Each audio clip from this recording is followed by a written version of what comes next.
G'day. Yeah, good. I'm doing a couple man on the street interviews around Lyttleton today. Ask you a couple questions real quick. Yeah, New Zealand's gone back into lockdown this week. Is that a surprise to you or expected? Expected. Yeah. Very expected. Yeah. Well, second wave to come in. Yeah. Hopefully it doesn't get any worse, but it's going to. How'd you feel if we had to go into a hard lockdown? Oh, I feel pissed off.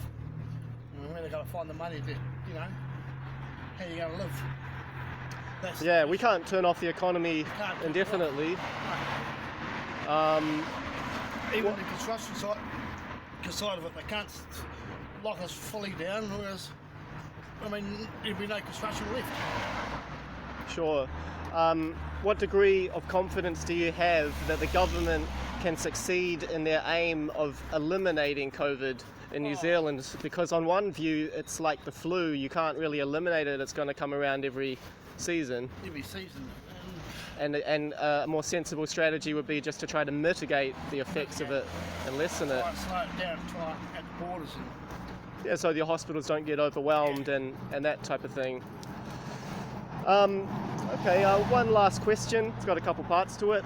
This is a little broader in scope, but I'm trying to gauge public opinion on the questions of the day. We've heard a lot in the news this week about conspiracy theories around COVID, and a lot of New Zealanders apparently start to believe these or partly believe them. So on a down-to-earth view, rather than an abstract ideological view, there's clearly some truth to these theories and some falsity. So the question is, how much wheat is there and how much chaff is there? Let me run three quote-unquote conspiracy theories by you, and I'll just ask how implausible or plausible you find them. Number one, there is a safe, cheap and effective treatment for COVID-19, hydroxychloroquine, but powerful vested interests, namely Big Pharma, are restricting public access to this drug and relying on phony studies to do so. Would you rate that statement as totally wacky, could be something to it, or true? Wacky, alright, fair enough. Number two, the WHO is aligned with the Chinese Communist Party, and their medical advice is shaped by political influence. Would you rate that statement as totally wacky, could be something to it, or true? Could be something to it, alright. Third statement, our central government in New Zealand is run by self-serving elitists whose political philosophy is authoritarian and not democratic, and they see COVID-19 as the perfect opportunity to move the laws and institutions of New Zealand towards a more authoritarian model, which would let them rule more as kings, queens and aristocrats and not mere elected officials. Would you rate that statement as totally wacky, could be something to it, or true?